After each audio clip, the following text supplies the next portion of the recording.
Pá! Felipe Pé, atrás de mais um podcast, meu irmão. Podcast no ar, meu irmão. É sempre uma maravilha. É, sempre bom, né? Uma bênção de Deus. É isso. E sempre bom contar com a sua presença, com a sua companhia também.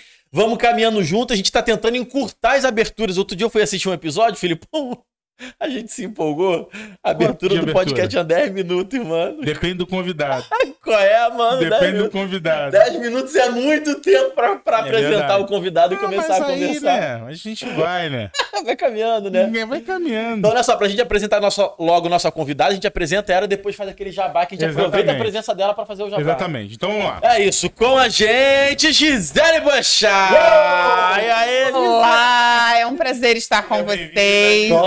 Que tu amarra de onde você tá aqui, mano. Caramba. Eu tô muito feliz de estar aqui contigo, Evandro. Eu quero te agradecer muito pelo teu carinho com a minha história. Olha e é até difícil contar a minha história pra alguém que escreve ela com tanta generosidade, respeito e carinho. Olha, que legal. Que lindo. Olha só, a Monique teve aqui, né? Sim. Monique foi uma convidada nossa. E ela falou muito sobre conexões, assim, o quanto Deus trabalha nas conexões e o quanto Deus junta pessoas pra, sei lá, pra outras coisas acontecerem. E, mano, eu conheci a Gisele na HIT, onde eu trabalhava. Sim. Ela foi lá como convidada e desde então a gente se fala, né? A gente não se fala sempre, mas a gente fala... A gente não fica muito tempo sem se falar, né? A gente se falou, sei lá, uma vez, 2 vezes no ano. 3 vezes no ano. A gente se fala periodicamente. Periodicamente a gente se fala. Mês a gente se fala. Exato. E a Jaque também, que tá aqui. Duvido que você venha aqui. Seja bem-vinda, Jaque. Sério, dá um tchauzinho pra galera aí. Você participou de um programa de debate. Aqui, ó. De surpresa. Vem aqui do lado dela aqui. Aparecer assim de leve, olha lá. Dá um tchauzinho pra galera. E aí, minha amiga, minha coach, minha confidente. Olha só, que lindo. Obrigado pela presença aí também, Jaque. Obrigado. Agora sim, vamos fazer o jabá, Felipão? Isso aí, vamos fazer o jabá. Se inscreve aí no canal do Miló Podcast. Dá o seu like, beleza? Porque esse movimento que você faz, o YouTube entende que o nosso conteúdo é relevante e ele vai entregando pra mais gente. Mas só faz isso se você acha que esse conteúdo é relevante pra você e pra outras pessoas que você conhece. Não. Não? Não, se tu achar ruim, faz a mesma coisa.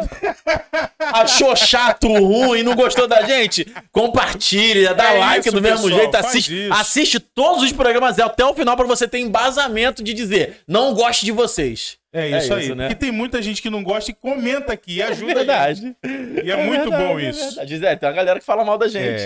Ah, sempre tem. Né?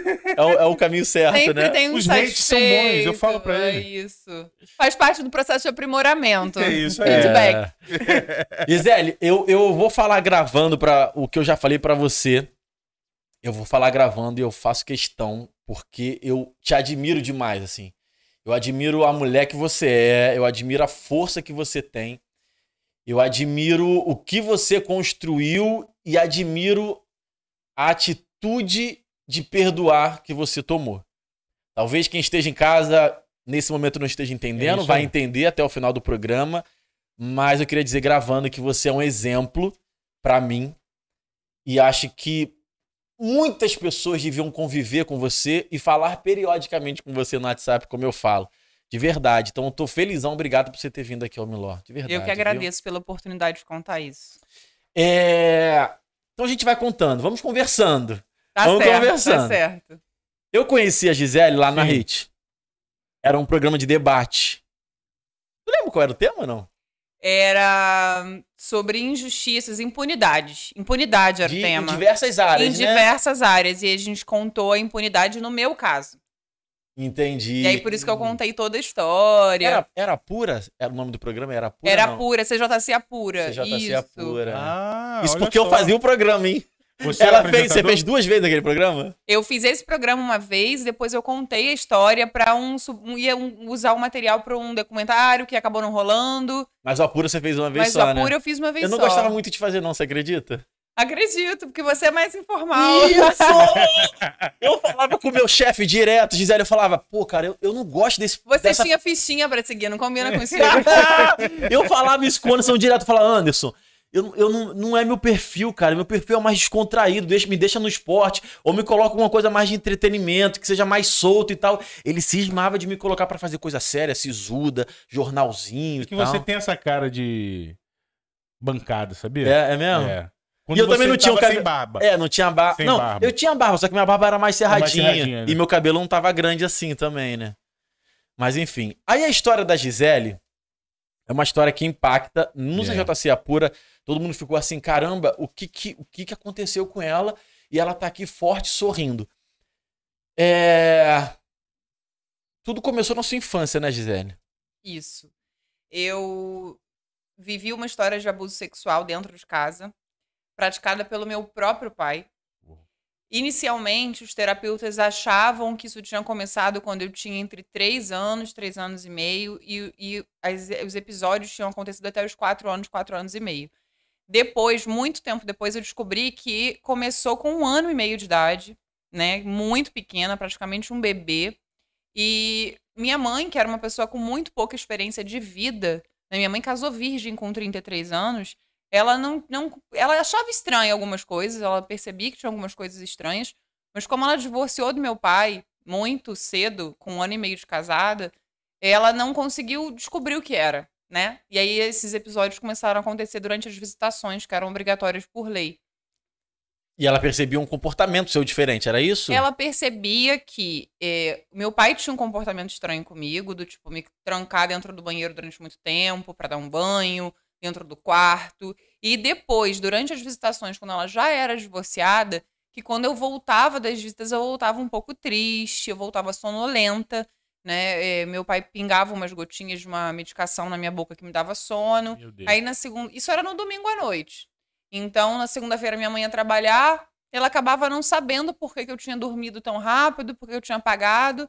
E a gente acabou descobrindo essa história porque tinha uma pessoa que ajudava a minha avó a cuidar de mim, que era como se fosse uma babá, né? Que ajudava enquanto minha mãe trabalhava. E ela era uma pessoa muito vivida. E ela começou a perceber, até Kátia, é o nome dela, se em algum momento esse podcast chegar até ela, Kátia, eu sou muito grata pela tua vida, quero que você saiba disso. E ela que começou a abrir os olhos da minha mãe, que tinha alguma coisa além do estranho, sabe? Tinha alguma coisa além. Eu começava a contar pra Kátia que eu tava sentindo dores na região genital, por exemplo, que o papai colocou o piu-piu na minha pipi. Era a forma como a criança de 3 anos, 4 anos conseguia expressar aquilo. E ela começou a ficar assustada, ela começou a perceber que tinha alguma coisa ali que ela precisava contar, mas ela também não sabia como, né? E eu comecei a aparecer com hematomas, com marcas físicas, e aí que minha mãe me levou no meu padrinho, que era ginecologista da família, tinha feito parto do meu nascimento, e era uma pessoa de muita confiança, e ele falou que essas marcas não eram de qualquer batida, era marca de chupão mesmo. E a gente começou a descobrir o que fazer, né? Porque a gente não tem preparação. Se hoje você descobre uma situação como essa na sua família, o que você faz? Quem você procura? Em que porta você bate? Você procura um advogado? Você vai na polícia? O que você faz? Por onde começa? Né? É muito difícil descobrir esse caminho. E nesse caminho, muitas coisas se perdem. Por exemplo, o exame de corpo de delito foi perdido, porque demorou tanto tempo até ir na delegacia, entrar com um processo, o juiz se manifestar, mandar fazer o exame de corpo de delito, tudo isso acontecer, que as marcas do hematoma somem nesse período. Né? E como não tinha chegado num nível mais grave, graças a Deus, não tinha tido violação, então por isso que não tinha marcas que pudessem comprovar isso. Toda a comprovação da história aconteceu por depoimentos de diversas pessoas que cercavam a família, pelo depoimento do meu padrinho, que como médico também laudou isso, de diversos psicólogos, terapeutas, e enfim, o processo foi bem longo. E eu fico imaginando assim, a gente tá em 2022 e a gente escuta inúmeros relatos de abuso, de violência sexual, e ainda assim em 2022 é muito difícil comprovar alguma coisa, a mulher tem que fazer um esforço, a mulher que é a vítima acaba se passando muitas vezes como a culpada em 2022. Isso foi na década de 90, 80? Isso foi, eu nasci em 86, entre 86 e 90, Ou seja, 91. que era bem mais complicado esse processo, Inclusive, foi na época que entrou em vigor o Estatuto da Criança e do Adolescente. Nem existia isso na época, né? O que eu tenho visto hoje em dia, apesar da dificuldade ainda existir, é que isso tem melhorado. Recentemente, eu fiquei sabendo de um caso de uma menina de 12 anos que estava sofrendo assédio do tio dentro de casa, não chegou a ter nada físico mais sério, mas que ela conseguiu denunciar para o próprio pai. E muitas meninas de 12 anos, como essa menina tem, não tinham coragem há poucos anos atrás. Ou então nem sabiam que deveriam fazer isso, né? Ou eram encobertas por mãe, vó, tio, que não deixavam elas contarem, porque achava que o homem da família ia tomar uma atitude mais violenta, ia matar alguém. Ou que homem é assim mesmo, ou que homem é assim mesmo. Ou que homem é assim mesmo, muito pior ainda, né? Mas eu vejo, assim, o maior dos casos que eu vejo de ocultação dessas histórias é porque as mulheres adultas da família têm medo de que o homem da casa, que não foi o responsável pela violência, mate alguém. Então, por conta disso, as mulheres acabam guardando com medo do pior, né? Medo de uma coisa pior. Então, e realmente, hoje em dia, por conta dos diversos recursos que a polícia, que a justiça, que o depoimento sem dor, e uma série de processos evolutivos, que o processo de apuração desse tipo de crime tem acontecido, tem evoluído, tem permitido que as mulheres tenham mais coragem de falar sobre isso, de passar adiante, tomar uma atitude, de impedir o agravamento do caso ou até mesmo de fazer justiça. Entendi. E aí, depois que a sua mãe descobriu tudo, foi um outro processo, né? Um outro processo que, inclusive, foi mais duradouro também, né? Foi muito mais, Evandro. Porque depois que a gente joga essa situação toda para o judiciário, naquela época, no início da década de 90, você precisa comprovar com provas concretas. Se você não tiver isso, o tabu é muito grande. É muito difícil que realmente o judiciário acreditasse naquela época, era muito difícil que um pai fizesse isso com uma filha. Eu tive que depor para juízes, para promotores, para delegados, para desembargadores, em diversas circunstâncias. Tendo que reviver tudo sempre, né? Toda uma situação revivida. Foram muitos peritos, psicólogos e não psicólogos, avaliando de diversas formas. Um dos promotores que me interrogou, ele fez um depoimento que começou às 11 horas da manhã, acabou às 3 horas da tarde com uma criança de 5 anos. Na época eu tinha 5 anos de idade, sem menor técnica e tentando me pegar na mentira. É como se eu fosse qualquer depoente, sabe? Deixa eu te perguntar, essa postura tinha a ver também com a sua mãe? Na relação de um casal separado, a mãe que tá fazendo a filha fazer isso pra aproveitar e pegar dinheiro do pai, alguma coisa assim? Sim. É até um posicionamento que eu posso dizer que era machista do judiciário. Total, lógico, né? De achar que toda mulher divorciada tem raiva do ex-marido e quer colocar a culpa nele disso, né? O que seria cruel da minha mãe, não só com o ex-marido, mas também comigo. Porque eu ia viver uma história que não era minha, né? Ia ter um ódio do meu pai. Esse é o que eles chamam de alienação parental hoje. A alienação parental existe? Existe. Mas não pode generalizar e achar que todos os casos são de alienação parental, né? Porque senão a gente acaba invertendo e transformando a vítima em algoz da história. E foi o que tentaram fazer com a minha mãe, né? A vida toda tentaram fazer isso com ela. E ela já estava muito fragilizada e muito abatida com tudo que ela estava tendo que viver para ainda suportar ser considerada a agressora da história, né? Depois que a gente não conseguiu, no primeiro momento, trazer provas concretas para o processo, por conta da perda das marcas, do corpo de delito e etc., e que o juiz deu uma decisão para que as visitações voltassem a acontecer, a minha mãe se desesperou. Meu Deus. O oficial de justiça bateu na nossa porta com um camburão de polícia, como se nós fôssemos bandidos perigosos, né? Uma mulher e uma filha de 5 anos, 4 anos, 5 anos, e mandou me pegar para entregar para o meu pai. Minha mãe ligou para a advogada e perguntou: o que eu posso fazer? Minha advogada virou e falou assim: foge. Então minha mãe me pegou no colo, pulou o muro da casa comigo no colo, saiu no quintal da vizinha de trás, saiu pra rua de trás, pegou um táxi comigo, nisso ela torceu o pé pulando, foi com o pé machucado, a gente se abaixou dentro do táxi, e ali a gente começou uma verdadeira via crucis de fugas. A gente passou por causa de parentes, por causa de amigos, por causa de pessoas absolutamente desconhecidas, né? Foram mais de 12 endereços, chegaram a ser 15 endereços praticamente, alguns a gente passou menos de um dia, não chegou a pernoitar. Em casa de pessoas que usavam drogas e a gente não sabia, né? Num desses casos, o cara chegou a usar cocaína, ficar doidão, pegar arma e dizer que ia matar todo mundo, numa dessas casas que, assim, no desespero da fuga, da pressa de ter que sair de um lugar para o outro para a polícia não descobrir onde a gente estava, meu tio ia procurando entre os amigos dele, alguém sabe de uma casa que eu possa deixar minha filha e tal. E meu tio trabalhava na Petrobras fiscalizando os postos de gasolina, era assessor comercial. Ele conheceu um dono de posto muito gente boa, que tinha muita grana, então ele tinha uma casa grande. Falou assim, eu posso esconder minha sobrinha e minha irmã na sua casa? Contou a história por alto, não entrou em detalhes, e o cara deixou. Só que ele não conhecia esse cara o suficiente, né? Na hora do desespero, ele fica aqui mesmo, era um lugar que ninguém poderia nos encontrar, né? E a gente ficou ali, aconteceu isso. Então foi mais um trauma decorrente do trauma inicial. A gente ficou numa casa de veraneio em Marataízes, no interior do Espírito Santo, que também foi conseguido pelo meu tio com os amigos dele.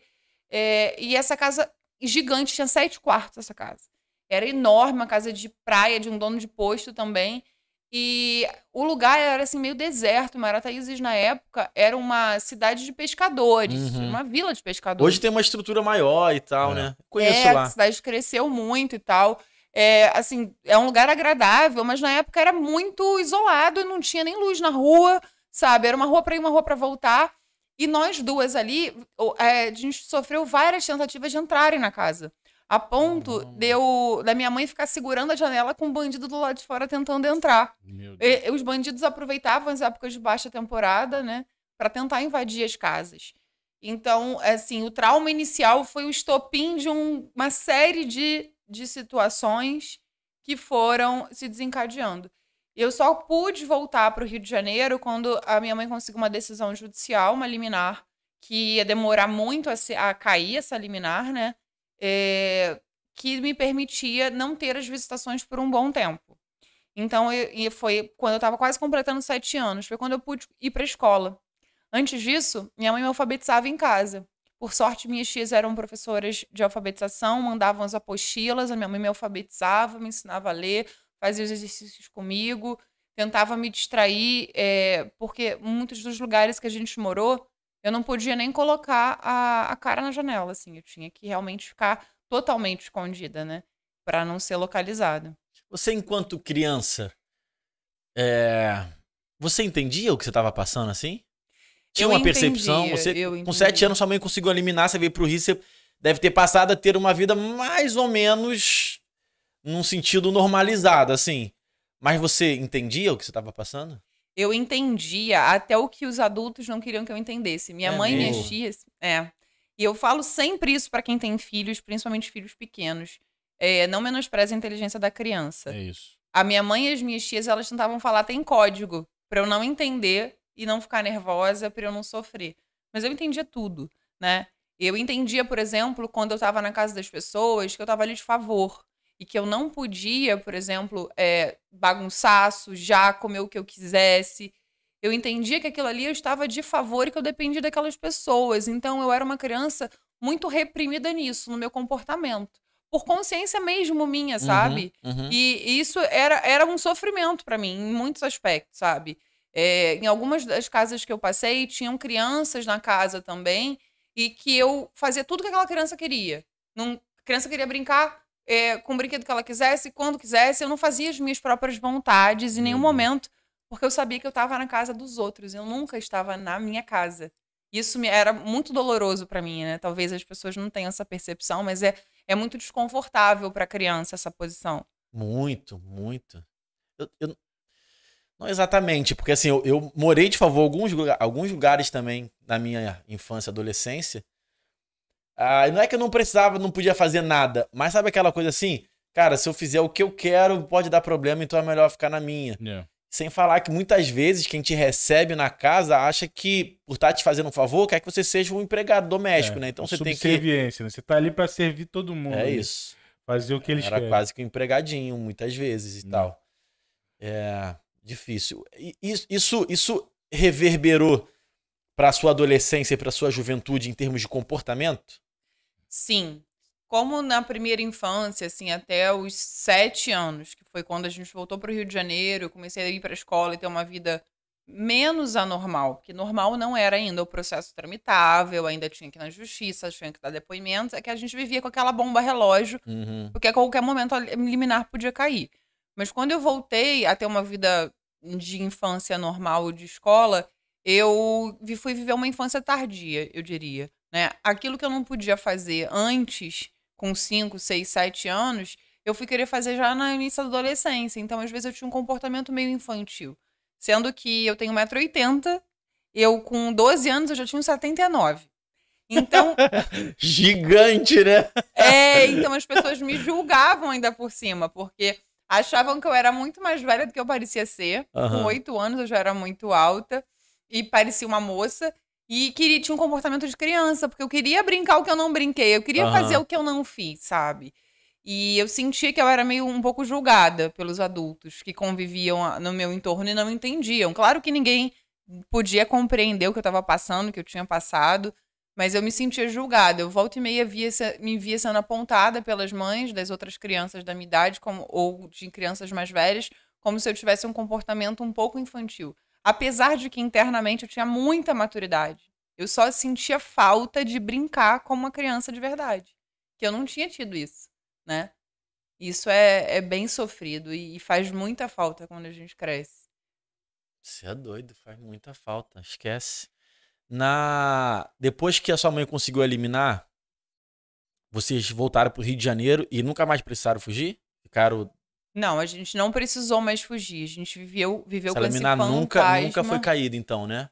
O processo foi para segunda instância e no julgamento de segunda instância, a gente nessa época tinha um advogado muito bom. Minha mãe, assim, 90% do salário dela era para pagar advogado, quando não era advogado, para pagar terapia. Uhum. Então, graças a Deus, ela era concursada do Banco Central e conseguia arcar com isso. Mesmo assim, a gente pegou dinheiro de muita gente emprestada que ajudou, que deu, contribuiu. Eu tenho uma lista de gratidão, assim, a pessoas que atravessaram o nosso caminho, nos ajudaram, não só com abrigo, mas de botar dinheiro na mesa e falar, não precisa me pagar nunca, sabe? Para poder pagar um advogado ou um terapeuta, uma urgência. Então, minha mãe conseguiu um advogado muito bom, que era influente na época, e ele conseguiu ajudar que esse processo demorasse até que eu pudesse chegar aos 12 anos na época. O grande marco da minha liberdade em relação a isso seria aos 12 anos. Por quê? Porque com 12 você poderia escolher? Porque aos 12 eu poderia escolher segundo o Estatuto da Criança e do Adolescente. Aham. Tanto que quando eu fiz 12 anos, a minha mãe fez uma festa como se fosse uma festa de 15. Aham.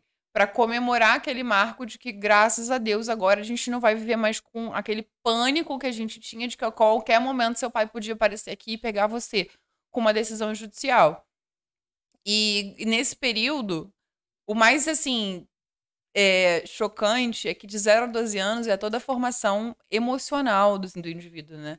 É toda a formação mental da criança, a formação do caráter e a formação dos valores, quando ela desenvolve os problemas e as soluções emocionais dela.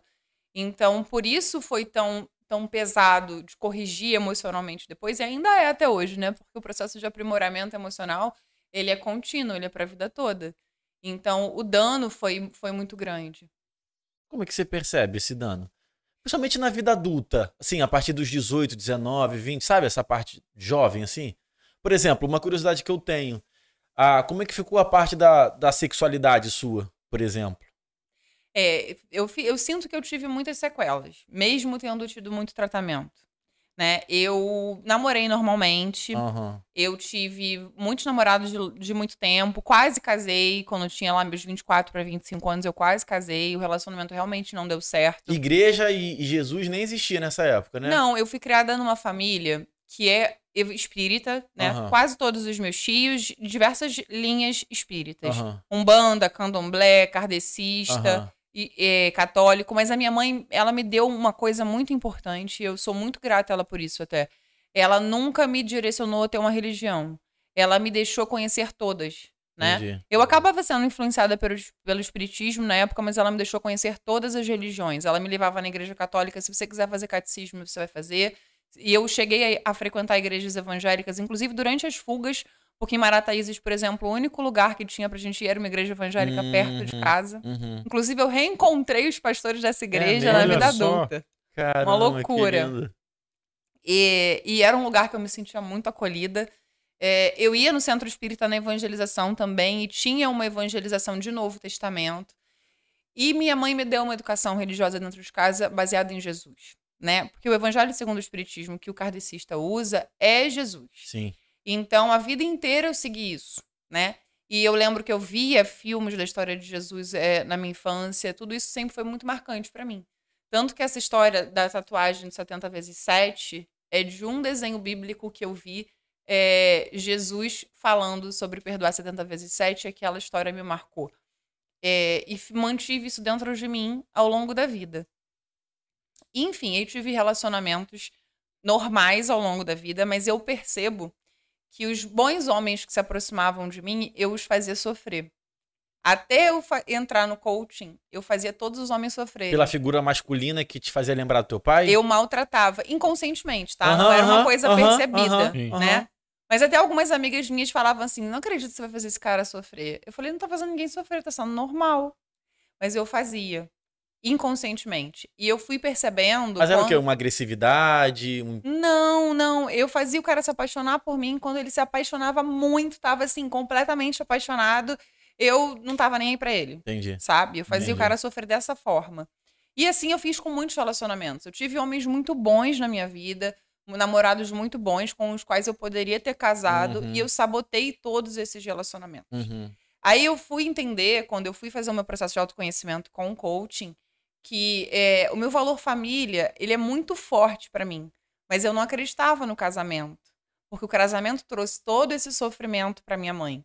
Eu quero muito ser mãe ainda, eu quero construir uma família, eu quero ter um marido, eu quero ter filhos, mas ao mesmo tempo eu tinha muito medo de ser mãe, passar pelo que minha mãe passou, ou ver um filho passar pelo que eu passei. Isso era um grande pânico pra mim. Então, enquanto eu não curasse isso, eu não ia, e ainda não curei 100%, né? Eu não ia conseguir desenvolver um relacionamento saudável, um relacionamento maduro que fosse desenvolver uma família. Eu tinha até medo de não ser capaz de ser realmente uma provedora de uma família saudável emocionalmente, né? Porque a gente sabe que isso passa de geração em geração. As repetições de padrão passam, as dores passam de geração em geração. Por muito que a gente tente se tratar, que a gente faça o melhor que a gente pode para corrigir essas lacunas, a gente pode passar ainda alguma coisa. E foi aí que eu entendi a importância do perdão. Eu já tinha no meu coração que eu queria perdoar, que eu precisava perdoar, mas eu não entendi o quanto a mágoa, o ressentimento, ele cria um bloqueio na mente. A neurociência vê isso por imagem. O Paulo Vieira, ele diz isso, inclusive, que no exame de ressonância magnética é possível ver o registro da mágoa. E depois do perdão liberado de maneira correta, eu nem sabia como liberar esse perdão de maneira correta, aquela imagem, ela some. E ela pode voltar, né? Porque é uma sinapse que fica ali e que pode ser realimentada se essas mágoas voltarem a ser alimentadas. E depois de ouvir sobre isso, eu fiquei muito impactada e fui pensar o que eu podia fazer para que esse perdão fosse verdadeiro, né? O perdão, ele não pode ser geral. Você não pode simplesmente, eu te perdoo por tudo de mal que você me fez. Isso é um perdão arrogante, até. Né? Você está se colocando numa posição de como se você fosse superior à pessoa que te magoou. Não é por aí. O caminho é você se colocar numa posição de igual, em primeiro lugar.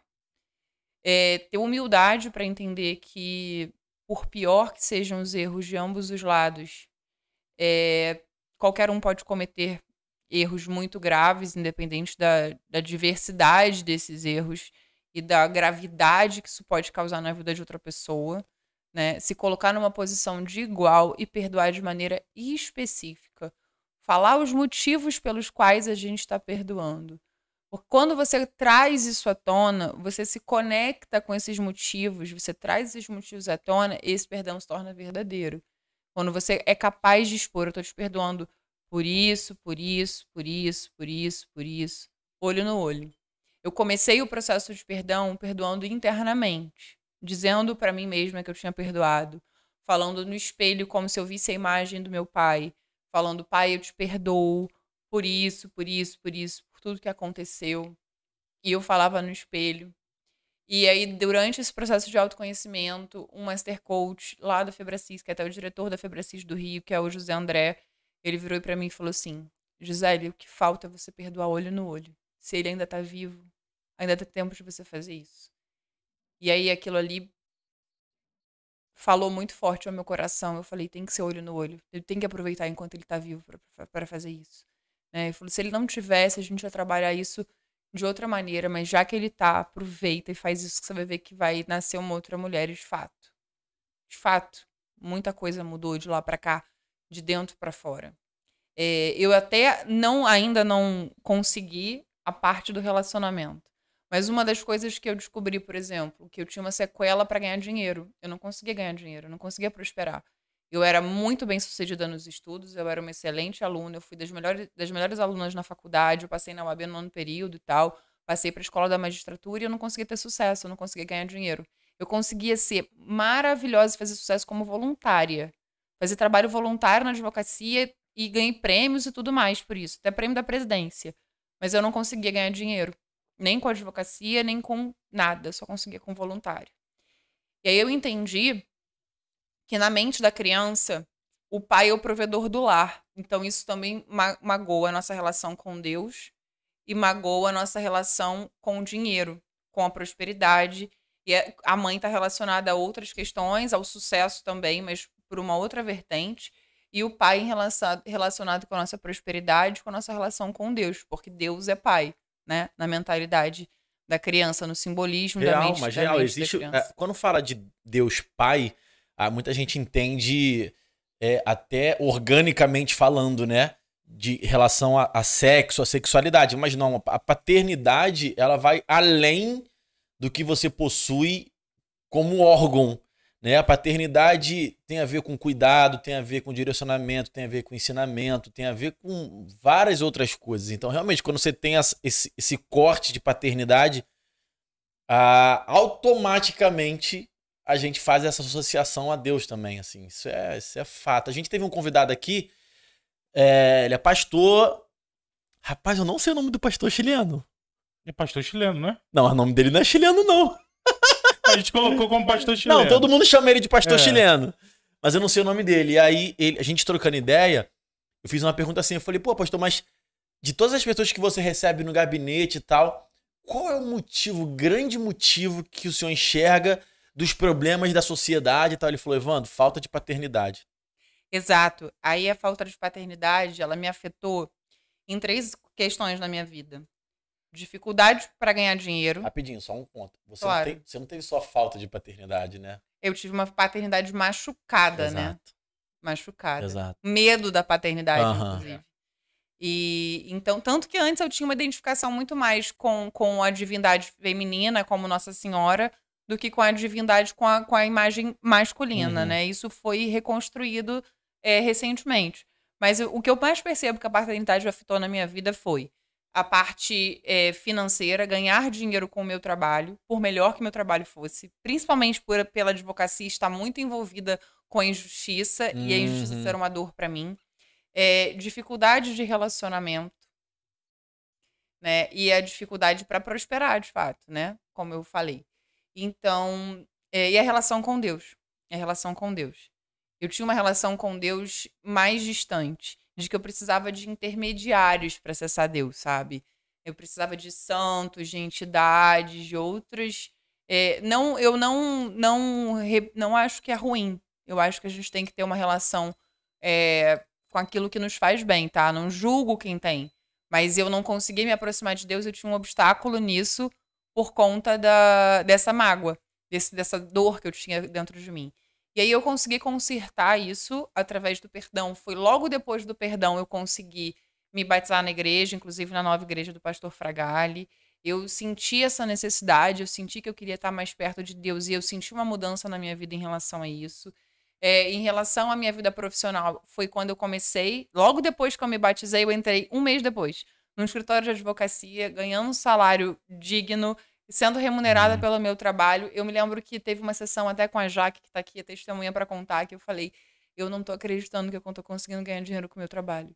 Eu chorei nessa sessão, eu não sei se ela lembra.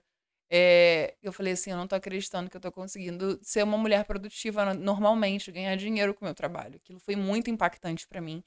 Eu já saí daquele escritório que eu estava, mas estou crescendo, abri uma empresa dentro da minha área, que é administração judicial, de recuperação judicial e falência. Estou conseguindo prosperar, minha vida avançou, assim, em termos profissionais e financeiros, extremamente. O que eu tive dificuldade, continuo tendo, é o relacionamento conjugal. Eu cheguei a ter um relacionamento homossexual, acho que eu nunca falei sobre isso É, não antes, falou. publicamente. Cheguei a ter um relacionamento homossexual no momento em que eu mais achei que eu estava pronta para viver um relacionamento normal, hétero, né? Normal na minha perspectiva. Hétero e casar e ter filhos. Porque eu queria tanto encontrar um homem para casar e ter filhos com determinadas características que para mim são muito importantes, como admiração, inteligência, etc. E eu não encontrava, que eu acabei encontrando isso numa mulher. Porque, inclusive, é mais fácil para mim admirar uma mulher do que admirar um homem, né? Você entende isso pelo meu histórico de vida. E eu encontrei uma menina que eu me apaixonei por ela por conta da admiração que eu tinha nela em vários aspectos. E foi bem difícil para mim, porque eu falei, Senhor, agora que eu acho que eu tô pronta para ter uma família do jeito que eu sempre sonhei, por que uma mulher? Aí eu comecei a me questionar os meus valores, questionar se Jesus, por que isso tá acontecendo comigo? E, assim, no final das contas, foi uma dor. Foi muito pior para mim. Mas talvez eu tivesse que passar por isso para aprender uma série de coisas que eu aprendi que estava violando meus valores pessoais e o que eu realmente queria como meu sonho de família. Que é o meu sonho de família, é a família de comercial de margarina, né? O meu sonho de família que eu sempre quis ter é esse. E eu acredito que eu vou realizar isso. Eu acredito que eu vou encontrar alguém para isso. Mas foi, assim, uma fase bem pesada para mim. Bem pesada. Inclusive para contar para minha família isso, né? Eu quebrei todos os meus paradigmas. Enfim, eu realmente vivi uma fase difícil. Foram 8 meses no total. E, no caso, ficou escondido até a parte que você não ficou escondido porque eu não sou uma pessoa assim. Entendi. Logo que eu realmente me vi num relacionamento sério, a primeira coisa que eu fiz foi contar pra minha mãe. Minha mãe caiu do cavalo total, mas ela já esperava por isso. Porque quando eu fazia psicoterapia na infância, na adolescência, os terapeutas sempre disseram que uma das consequências seria eu vir a ter relacionamento homossexual ou talvez nunca ter um relacionamento heterossexual. Não aconteceu. A vida inteira eu tive Você tinha desejo sexual pela menina? Passei a ter. No início Entendi. não tinha, mas eu passei a ter porque eu tinha uma admiração muito Entendi. grande por ela. Entendi. E, aliás, isso também é uma forma como eu me relaciono com os homens também. Eu preciso ter uma admiração muito grande pela pessoa. E aí, foi uma das coisas que as psicólogas avisaram a minha mãe, mas como minha mãe nunca viu acontecer, ela achou que eu tivesse conseguido ultrapassar essa parte. Mas só já aos 30 anos eu fui viver essa história. E aí, quando eu passei por isso, acho que eu tirei uma dúvida também da minha cabeça. Se era possível me relacionar com mulher e não precisar me relacionar com homem para constituir família. Eu vi que não, que eu sempre sentia falta da presença masculina, como, na verdade, eu sentia a vida inteira falta de ter um pai presente, um pai de verdade na minha vida, e eu dizia que não sentia essa falta. Né? A criança, eu dizia que não sentia essa falta para não magoar minha mãe. Para não obrigar minha mãe a ter um relacionamento que ela não queria ter, porque ela estava muito machucada. Nunca mais ela viveu nada. Ela tinha até medo de colocar um outro homem dentro de casa e acontecer outra coisa. Entendi. Né? E uma pessoa tão machucada não consegue abrir espaço. Né? E depois que eu vivi isso, eu entendi que eu precisava dar tempo ao tempo. E é muito difícil, com mais de 30 anos querendo ser mãe, dar tempo ao tempo, né? E hoje é um processo que eu continuo vivendo. Permitir que esse relacionamento saudável para minha vida ele possa chegar de maneira natural, entender o tempo de Deus e lembrar que a Jaque sempre diz para mim que Deus é Deus de já, né, Jaque? E entender que no tempo dele as coisas vão acontecer. A gente tem algumas tendências, né? Primeiro é achar que as coisas têm que acontecer no nosso tempo, ou achar que o nosso tempo, às vezes, passou rápido demais e que o nosso tempo não é mais nosso tempo. E, cara, Deus tem as coisas dele pra fazer no tempo dele e ele vai fazer, tenho certeza absoluta. Eu, por exemplo, tô te achando super diferente da última vez que eu te vi. Eu acho que você tá com um semblante melhor. Acho que você tá com um astral melhor. Eu não sei te explicar muito bem, não. Acho que você tá mais bonita.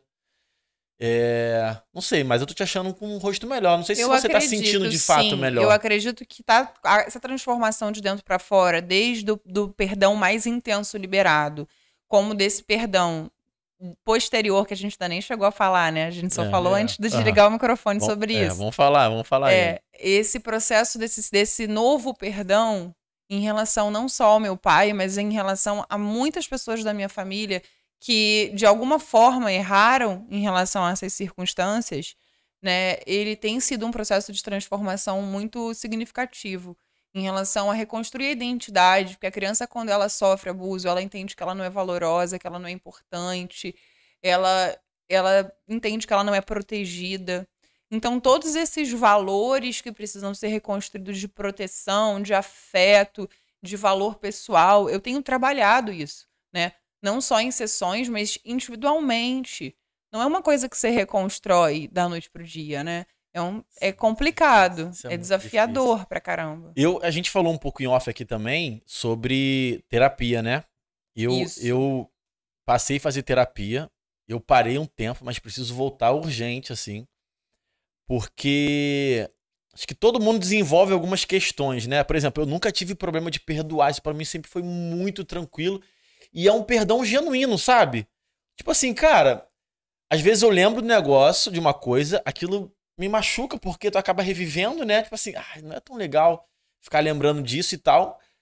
Mas não tem mais rancor, não tem dor, não tem nada. É só uma lembrança que é desagradável, beleza. Mas eu nunca tive esse problema de perdão. Mas muitas coisas que eu vivi, eu carrego hoje na minha vida. Por exemplo, eu tenho uma dificuldade de valorizar as coisas que eu faço. Mas muito grande, Gisele, eu tenho muita dificuldade. Por exemplo, você vai falar que esse podcast é maravilhoso. Eu vou falar... Não consegue receber. Seu cabelo tá lindo. Crença de merecimento. É isso. E é uma parada mais minha. Tipo assim, se você falar assim, Evandro, você é um bosta. Eu vou falar, tô nem aí pra tu. Não me importo, de verdade. Mas eu me cobro muito. Eu mesmo falei, eu sou um bosta. E eu acredito nisso. E aí eu fico assim, ó, nesse ciclo. E aí pra eu romper isso, é um esforço assim, esse cara me ajuda. Com relação ao podcast, por exemplo. Ele me ajuda, que ele é a Jaqueline, sacou? Ele é o cara, vamos. De vez em quando ele dá uma rateada também. Razão. Não, mas de vez em quando ele dá uma rateada também. Mas que é normal, dá uma rateada normal, né, Jaque? Eu falo muito disso na palestra que eu dou sobre identidade, capacidade e merecimento, que são as 3 esferas da autoestima, da autoconfiança, que são muito maculadas a vida toda, né? Porque assim, pais perfeitos fazem filhos perfeitos. Então todo mundo precisa corrigir alguma coisa. Nossos pais não foram perfeitos. É isso aí. Entender isso é transformador. A gente libertá-los da necessidade de serem perfeitos, perdoá-los pelas suas imperfeições e pelos seus erros, nos permite caminhar.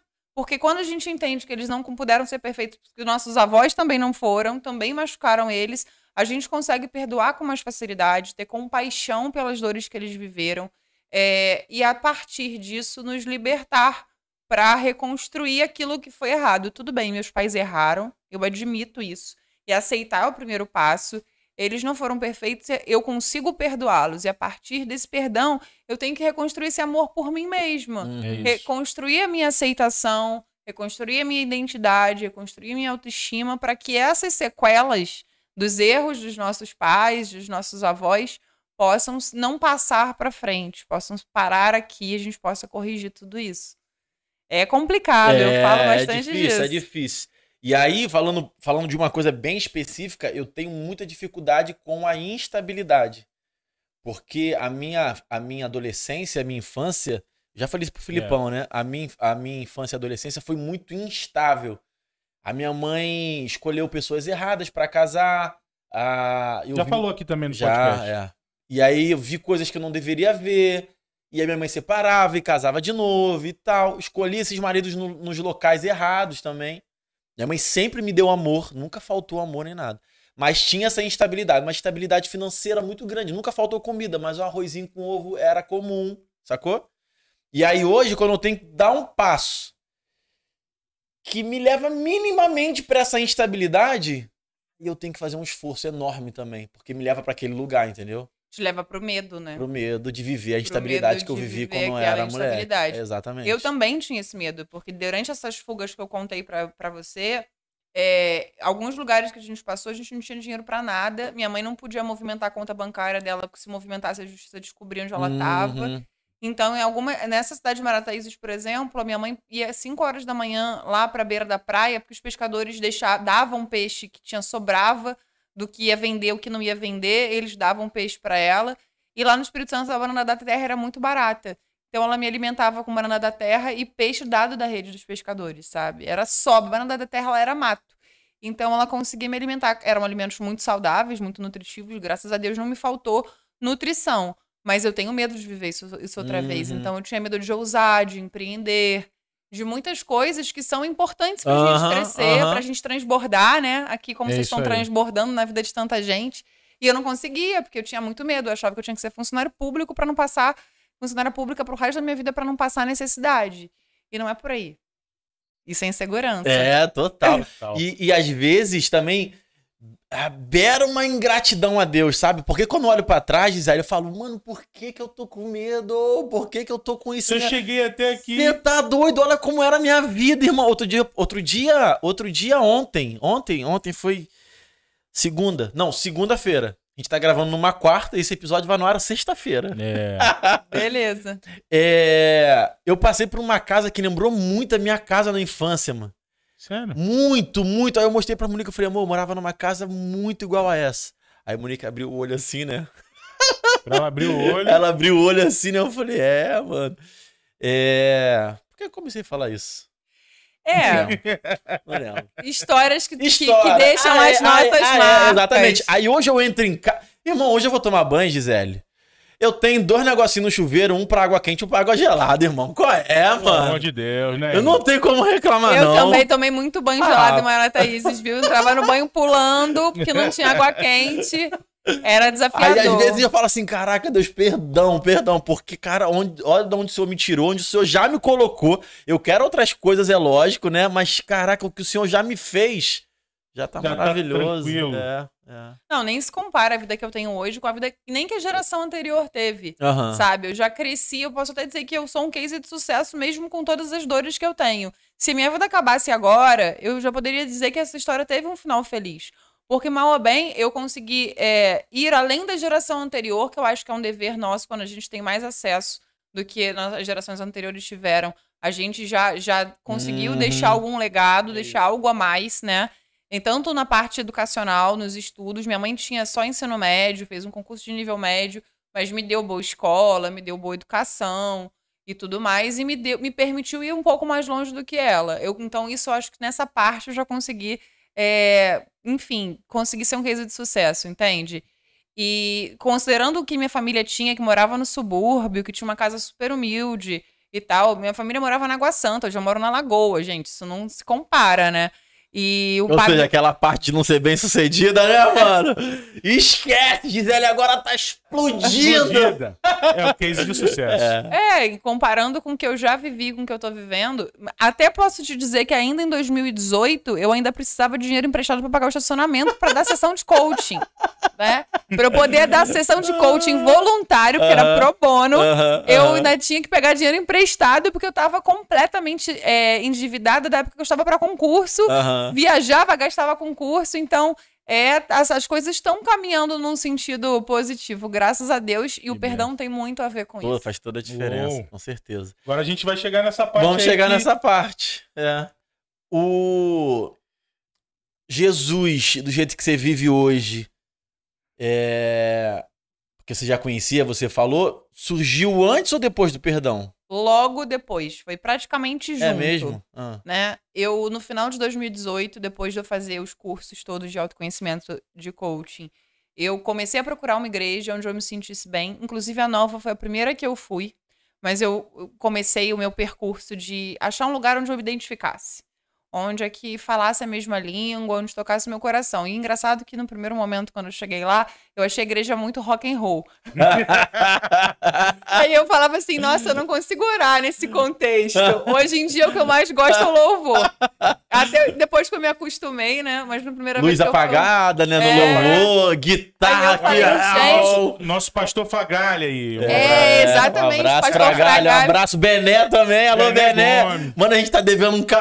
Ah, o cafezinho com o Bené. Cara, o Bené... Eu adoro ele. Ele falou assim, pô, vamos marcar de tomar um café? Não, só dele falar, dele lembrar Não, de tomar um esquece. café com a gente. Esquece. Quando A a gente gente já gravou... chegou onde já... Quando a gente terminou de gravar com o Bené, eu e o Felipão, a gente falou assim, cara, o Bené é um cara que a gente ia gostar de andar junto, né? De ser o nosso pastor, sabe? De trocar Ele ideia. é maravilhoso. De trocar ideia com ele de vez em quando. Ele chamou a gente pra tomar um café. Aí o que a gente fez? Até hoje a gente não foi. Ah, não acredito. Dois Mas a gente idiotas. vai, mas Olha a a gente criança idiotas. de merecimento. Dois idiotas, cara. Ele é Meu Deus maravilhoso do mesmo. céu, é. Ele é maravilhoso mesmo. Engraçado que quando eu cheguei na Nova, eu achei que o Fragalho parecia o vocalista do Titãs, sabe? Aí eu... Ele parece um pouco.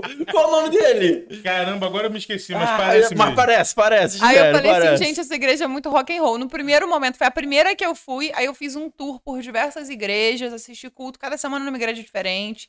E nesse meio tempo foi que eu tive esse encontro com meu pai, tomei esse café com ele, liberei esse perdão olho no olho, e aí voltei pra igreja. Tá, mas calma aí, rapidinho.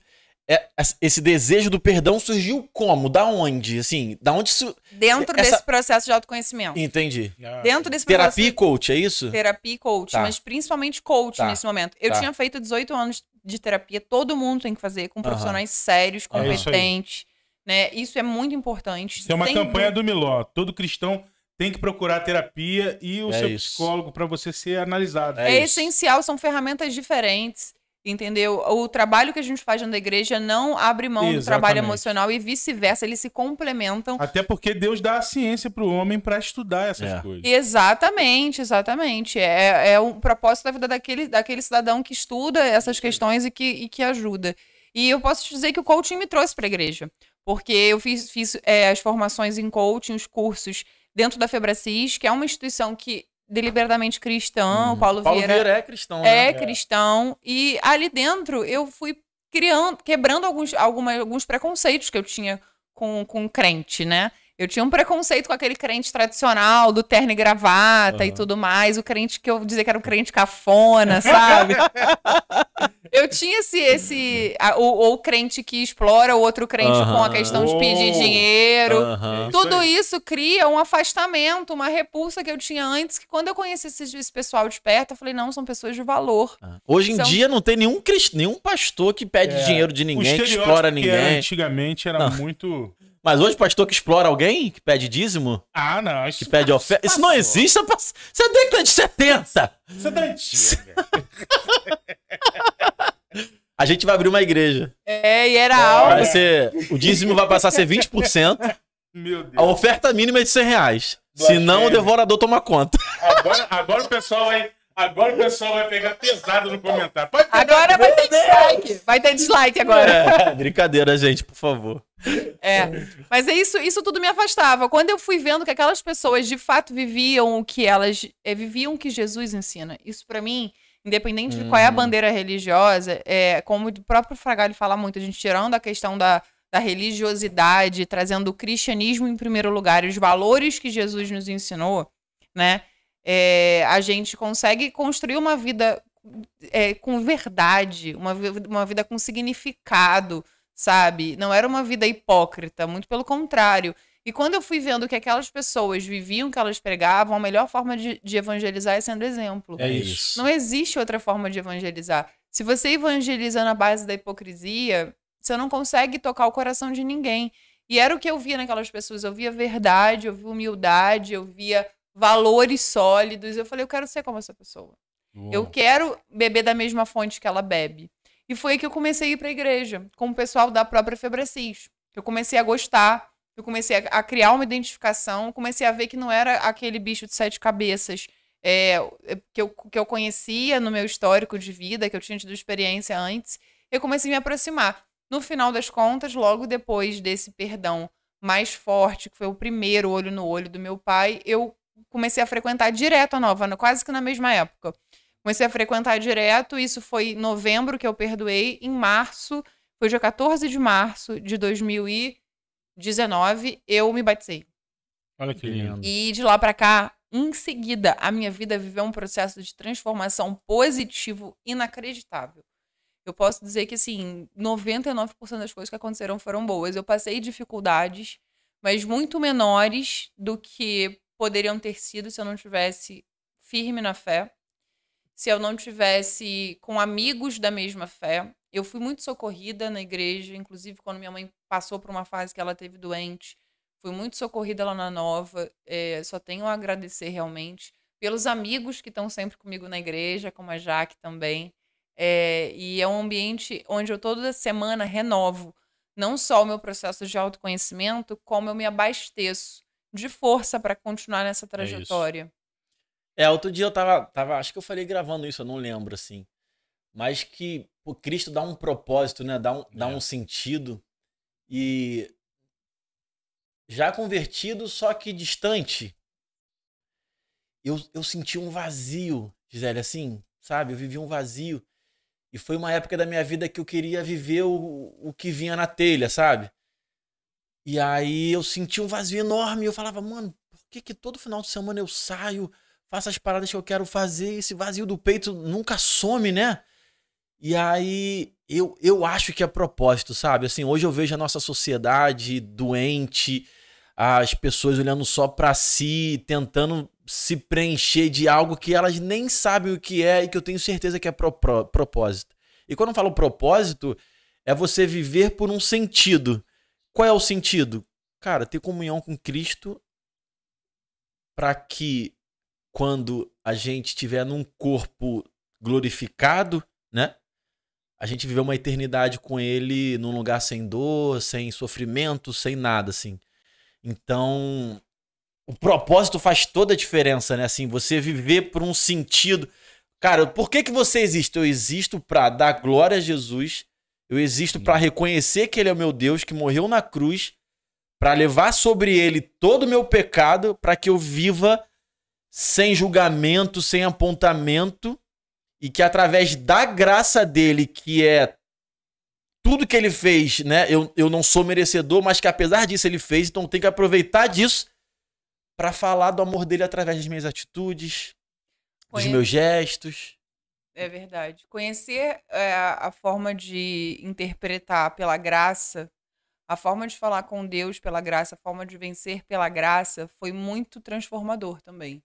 Porque enquanto eu acreditava que tinha que ser pelos meus esforços, tinha que ser pela minha capacidade, não funcionava. Eu ficava dando murro em ponta de faca para conseguir as coisas na minha vida.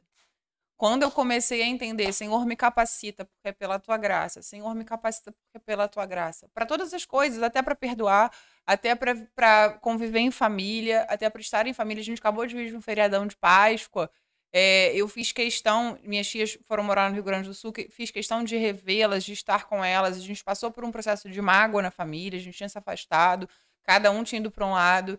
E eu falei, não, se eu sou cristã e se eu vivo segundo o que Jesus me ensinou, eu tenho que manter a minha família unida, eu tenho que perdoar de novo, eu tenho que me aproximar de novo, eu tenho que manter esse elo unido. E sempre essa questão de que a gente já conversou aqui, de que olhar para cada um entendendo com compaixão de que todo comportamento humanamente reprovável oculta uma dor subjacente. Essa é uma frase que eu construí ao longo do meu processo de autoconhecimento, que eu sempre falo, né? O que a pessoa tá manifestando, expressando, o comportamento de cada um, fala das dores dela. Então, a gente tem que trazer isso o tempo todo, lembrar disso o tempo todo, para que a gente possa se aproximar, perdoar de novo, reconstruir a relação, né? Todo mundo dentro de casa deve ter circunstâncias difíceis com algum parente, com algum familiar mais difícil, ou que, enfim, que já magoou muitas vezes, já perdoou de novo.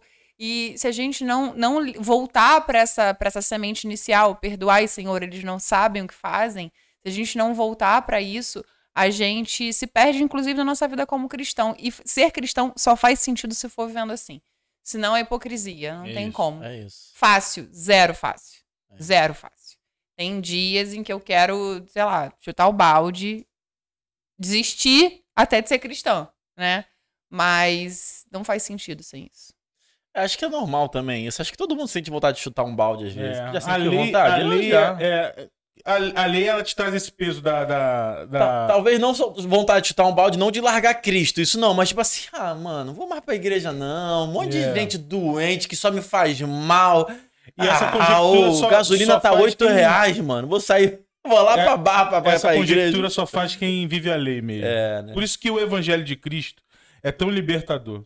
tu vê que todas essas ciências de coach, ciências médicas, elas se complementam com o Evangelho de Cristo. Na Bíblia, a Bíblia é um grande complemento e um grande manual para várias ciências no mundo. Então, quando você entende o que é o Evangelho de Cristo na sua vida, você se conecta na igreja, você vive com um propósito, você acha o seu propósito real, você vê que você não funciona sem a graça de Deus, que é renovada a cada manhã por você. Então, é muito bom saber que você tem essa graça imerecida, favor imerecido, né? É isso. Isso aí que você falou que eu achei interessante, é que a gente fala assim, um monte de gente lá doente, o que eu vou fazer lá? Será que eu sou tão curada assim? É doente Ou igual. será que eu preciso dessa igual, cura lógico. tanto quanto todos os Tem outros? um amigo né? meu que fala assim, Evandro, se você tá procurando uma igreja perfeita e achar, não entra, porque tu vai estragar. Exatamente. Não, são os nossos momentos de delírios, né? A gente é maluco, eu sou maluco. Mas enfim, eu acredito muito na comunhão, assim, sabe? Eu acredito que a gente tem que comunhar, que a gente tem que andar, que a gente tem que ir pra igreja, tem que servir. Eu acredito nisso. O valor da igreja local é muito importante. Isso, importante. Essa conexão que ela falou, que teve ajuda, uma oração, um ombrear de caminhada, faz toda a diferença. Mas vamos falar do perdão em si, como é que foi? Vamos. Bom, teve esse primeiro café, como eu falei, acho que eu não falei gravando, né? Eu não falei antes. Bom, depois de eu ter feito esse processo de autoconhecimento lá dentro do coaching, eu já estava procurando uma igreja para mim. Meu valor cristão e a vida de Jesus, os exemplos, as lições já eram muito fortes na minha vida desde de pequena, porque foi a forma como minha mãe me educou, né? Contando historinhas da vida de Jesus, contando as lições de Jesus através de parábolas. Isso já era muito forte dentro de mim. No processo de autoconhecimento, eu entendi que os meus desafios, as minhas lacunas, as minhas não vitórias eram consequência da falta desse perdão. E eu não sabia perdoar de verdade. Eu não sabia perdoar da maneira correta, da maneira que precisava ser feita, de maneira humilde, de maneira verdadeira, se colocando como igual. Porque aí que tá. Não adianta você sentar na frente da pessoa que te magoou, que te machucou, e dizer assim, eu te perdoo por tudo que você fez. Isso não é perdão, isso é arrogância. Quando você está agindo dessa forma, você está se colocando numa posição de superioridade em relação à pessoa que você está perdoando. Porque você se sente superior porque você perdoa aí, sou melhor que você. Como se assim, eu sou melhor que você. Saquei. Eu sou tão bom que eu vou te perdoar. Saquei. E essa não é a posição. A posição de perdão verdadeiro, como Jesus nos ensina, é uma posição de igual. De você entender que você também é falho, eu sou falha, ele é falho, ele me magoou, mas eu também devo ter magoado de alguma forma, ou ele foi magoado por outra pessoa e passou essa dor para mim de alguma forma. E todos estamos aprendendo e corrigindo uns aos outros. Então, olhar no olho e falar, eu te perdoo por cada um dos seus atos, falar sobre os atos que magoaram, né, trazer isso à tona. Se aproxima um pouquinho do microfone. Sim. Isso. Falar desses atos que magoaram, que causaram ressentimento, e falar, eu te perdoo por isso, pelo que você fez nessa situação que me machucou, pelo que você fez nessa situação que me machucou. Colocar cada uma dessas questões que machucaram com humildade no olho da pessoa. E assim... se diminuir também, se colocar na mesma posição, sabe? É importante esse momento que é doloroso, é difícil pra caramba. Por isso que tem que ter uma preparação. Tem que chamar para essa conversa sobre o perdão, a pessoa, se ela ainda estiver entre nós, se ela ainda não tiver morrido, chamá-la para conversar enquanto é tempo, né? Porque foi o que eu fiz, no caso. Me perguntaram, seu pai ainda tá vivo? Você já perdoou ele olho no olho? Esse questionamento me trouxe a reflexão de que eu precisava fazer isso olho no olho. Eu falei, não, ele tá vivo e eu vou fazer isso pra ontem. E aí eu fiz logo em seguida. Então, não perder essa oportunidade, mas se preparar para ela, porque é muito forte. As dores vão vir à tona. Quando você falar sobre cada uma dessas mágoas, essas mágoas vão... Você vai sentir essas dores de novo, mas é importante fazer isso. E aí, depois que eu fiz isso, eu senti um processo de liberação na minha vida, em muitas áreas. Em muitas áreas da minha vida foram liberadas. área profissional, área conjugal, várias áreas começaram a caminhar melhor. Eu ainda, como eu disse, não consegui ter isso na área conjugal e vou ter. E é interessante isso agora, já que até me lembrou aqui, que nesse dia desse café, o meu pai, sem saber o que eu ia falar com ele me deu uma caneca que dizia assim: a vida começa depois do café. E nesse café do perdão, de fato, a minha vida começou de novo. Foi um renascimento para mim, assim como a gente está na semana que a gente comemora a ressurreição de Cristo. Ali eu ressurgi, né? Quando eu me liberei daqueles rancores que atravancavam a minha vida, eu consegui me liberar e realmente comecei uma vida nova. Então, minha vida começou a caminhar, a melhorar muito. Eu senti, tanto emocionalmente quanto financeiramente, como profissionalmente, em vários aspectos. E aí, vivi uns 2 anos assim, comecei a me aproximar do meu pai, a conviver de verdade. Quando você perdoa, você nem consegue mais ter medo da pessoa, você não consegue se manter afastada, você quer conviver, porque você vê como igual. Foi a primeira vez que eu consegui ver como igual, sabe? E quis conhecer aquele ser humano de verdade, aquele ser humano que eu colocava numa perspectiva de um vilão distante, passou a ser igual a mim, com defeitos e qualidades iguais, e eu quis conviver. E comecei a conviver e tudo mais, e durante uns 2 anos. Tanto que na pandemia, em 2020, no Dia dos Pais, eu mandei uma mensagem, perguntei se a gente poderia se ver no Dia dos Pais. Ele ficou muito surpreso, me chamou para almoçar na casa dele. A atual esposa fez um almoço pra gente. Ela não sabe da história, até onde eu sei. Ela não sabe do passado, ela só sabe que eu fui afastada dele por um processo judicial durante a vida toda, mas ela não sabe mais detalhes. E nem eu tenho motivo para contar, né? Só se isso fosse protegê-la de alguma forma. No caso contrário, não tem porquê. E outra coisa importante, na hora de falar sobre os motivos do perdão, isso não pode ter um tom de acusação. Isso tem que ter um tom de liberação. Eu te liberto por isso, sabe? Eu me liberto e eu te liberto dessa história. Eu te liberto disso. Não como um tom de acusação. Então, não cabe você, na hora do perdão, você acusar, sabe? Se você entende, tem compaixão pelas dores que causaram aqueles erros, você não pode acusar. Então, eu fui passar esse primeiro Dia dos Pais com ele e fiz uma postagem logo depois das minhas redes sociais, que eu até arquivei depois, falando sobre ter sido o primeiro Dia dos Pais depois de 30 anos, o primeiro e único da minha vida que eu tinha passado com meu pai de verdade, comemorando e tudo mais. Eu levei um orquídea até nesse dia, a gente almoçou. E aí, uns 3 meses depois, ele me chamou para tomar um café e disse que precisava falar uma coisa séria comigo. E aí eu fui, marquei até no mesmo local que fica a minha igreja. Chegando lá, a gente começou a conversar assuntos aleatórios, normais e tal. Em determinado momento, ele virou para mim e falou que uma pessoa da família tinha compartilhado com ele a minha postagem sobre o Dia dos Pais, na qual eu falava que eu estava ressignificando a dor. Nem entrava em detalhes, como eu tô fazendo aqui com vocês, e já fiz em outras ocasiões. E ele falou que uma condição para que a gente pudesse continuar convivendo seria que ou eu desmentisse essa história, ou eu não falasse mais sobre ela. De qualquer forma, que eu não falasse sobre o meu passado, sobre essa história e sobre essas dores. Eu, na hora, fiquei um pouco sem reação. Foi bem dolorido, não esperava por isso, muito pelo contrário. A gente estava começando a ter uma convivência realmente de pai e filha adultos. E aquilo me impactou, eu achei que eu estava retrocedendo.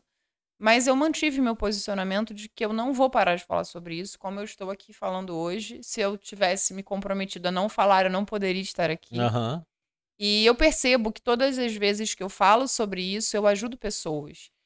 Eu entendo que eu tive acesso, que Deus me permitiu ter tratamento, que é algo que muito poucas pessoas que passam por isso têm acesso. Primeiro, porque não conseguem nem sequer ter voz para falar sobre o problema, não conseguem ter quem ajude, quem socorra, e recursos financeiros, porque a gente sabe que psicoterapia ainda é algo que não é acessível para a maioria, né? Não é acessível para a maioria. E o coaching também foi algo extraordinário na minha vida e me ajudou muito. Então eu entendo que quando eu falo disso, eu mostro para pessoas que estão com esse silêncio guardado na garganta que é possível curar essas feridas, que é possível ir adiante na vida, que é possível se tornar um case de sucesso na vida, porque você não precisa virar uma celebridade ou a rainha da Inglaterra para ser um case de sucesso. Você tem que vencer a sua história. É isso. Qual é a sua história? Aham. Você conseguiu vencer a sua história? Né? Você conseguiu trazer algo de bom para alguém, passar os seus valores para alguém? Isso para mim é vencer na vida, sabe? De acordo com um propósito que eu acredito, que é levar a mensagem de Jesus para a vida de muitas pessoas através do exemplo, né? Porque algumas pessoas têm a vocação, o propósito de fazer isso através da palavra. Algumas através do exemplo. E esse exemplo pode ser de você ter superado, de você ter perdoado, de você ter curado. E todas as vezes que essa história, através até do seu texto maravilhoso, receberam essa história e pessoas que já viveram situações semelhantes e que nunca tinham contado para ninguém, essas pessoas foram muito impactadas e começaram a buscar ajuda, começaram a buscar um caminho de libertação, um caminho de cura, e entenderam onde estavam as consequências dos traumas na sua vida, entenderam quais eram as lacunas atuais causadas pelo trauma e começaram a buscar caminhos de solução e de cura, que para cada um vai ser diferente. Pode ser que o caminho que a pessoa vai encontrar seja outro. Às vezes, simplesmente o fato de desabafar e contar para alguém já vai ajudar. Uhum. Uma das experiências que mais me deu essa convicção foi quando eu estava em São Paulo fazendo a formação em Master Coach, com uma turma do Paulo Vieira, uma Master Coach que era treinadora da Febracis.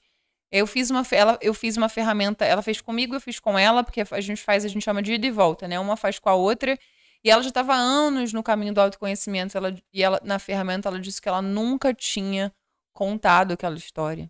E ela só conseguiu contar, e ela só conseguiu fazer a ferramenta comigo, com a história dela, porque eu contei primeiro a minha.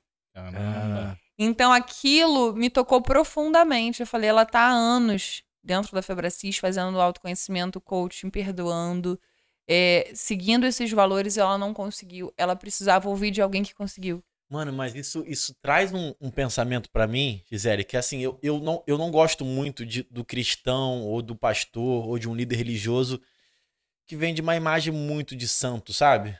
Não curto muito, não. Eu sou zero santa, sou bem sincera. Então, mas isso é legal, mano. Assim, você ser cristão, você, cara, pagar teu preço de ir pra igreja, de orar, de criar um relacionamento com Cristo, e mesmo assim se mostrar vulnerável, mostrar que erra, mostrar que tem dificuldade, isso gera conexão, porque o cara vem do mundo, olha pra uma igreja, pra um líder religioso, fala assim, pô, mano, o cara tá num nível tão superior ao meu que eu não vou conseguir chegar ali, então nem vou. E a gente só paga esse preço por causa dele, né? Exato, não é. Pela graça que ele nos dá. E eu tenho pela força. Eu tenho essa prática com a galera que anda na minha igreja, de falar das minhas vulnerabilidades, sabe? De falar das minhas dificuldades. Eu troco uma ideia com a minha galera sobre sexo, por exemplo, que é uma galera que as pessoas têm super dificuldade de falar ainda, e eu faço questão de falar por conta da minha formação, Gisele, sabe? Eu, quando era moleque, eu já falei isso aqui algumas vezes também, o objetivo da minha vida, pela construção social que estava ao meu redor, era o quê? Conseguir o máximo de menina que eu pudesse.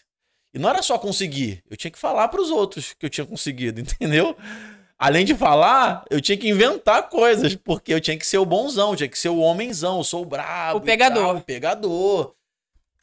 Então, isso é muito difícil. Então, hoje na igreja, quando o cara é muito santo, quando o cara não erra, quando o cara pega a Bíblia toda... Não, irmão, olha aqui, você tá passando isso, mas aqui na palavra diz... Beleza, eu sei que na palavra diz. Eu nunca acreditei nisso, porque é aquilo que eu falei. A melhor forma de evangelizar é pelo exemplo. Eu acredito nisso. Posso estar errada, né? Posso reaprender, porque a gente tá no processo de santificação. Aí sim, o Fragale fala muito isso, eu acredito nisso. A gente tá no processo de santificação. Se a gente tem Jesus como exemplo, como referência, como espelho, a gente ainda não é como ele. Mas o objetivo é chegar o mais próximo possível, né? Então, eu falo muito dos meus erros e do que eu melhorei. Porque a pessoa que tá ouvindo, ela vai se encontrar com alguma etapa dessa trajetória. Alguma etapa dessa jornada. Eu não sei em que ponto a pessoa que tá me ouvindo está. Mas eu tenho que contar a jornada inteira para ela entender onde ela se encaixa e falar o que tá para trás, o que tá para frente, Como é que eu faço pra sair do ponto que eu tô agora? Muitas vezes a pessoa tá travada. Eu mesma estive travada durante um momento que eu estava para concurso de juíza e eu só queria ser juíza e eu não via outro fundamento na minha vida. Eu tava buscando aquela dor da injustiça de maneira aguerrida. E eu tava quase me matando com aquilo, num estado de uma depressão pré-suicida, que foi quando eu comecei o processo de coaching, comecei a fazer a questão do autoconhecimento e descobri tudo isso. Mas a pessoa às vezes está num estágio menos doloroso e não percebe o que ela não conseguiu liberar na vida dela por conta disso. Ela está, às vezes, numa etapa diferente. Então, a gente precisa falar de todas. E em todas elas eu errei. É importante dizer isso. Em todas elas eu errei. A maioria foi na tentativa e erro, mas sempre mirando no exemplo de Jesus, naquilo que ele me ensinou a vida toda.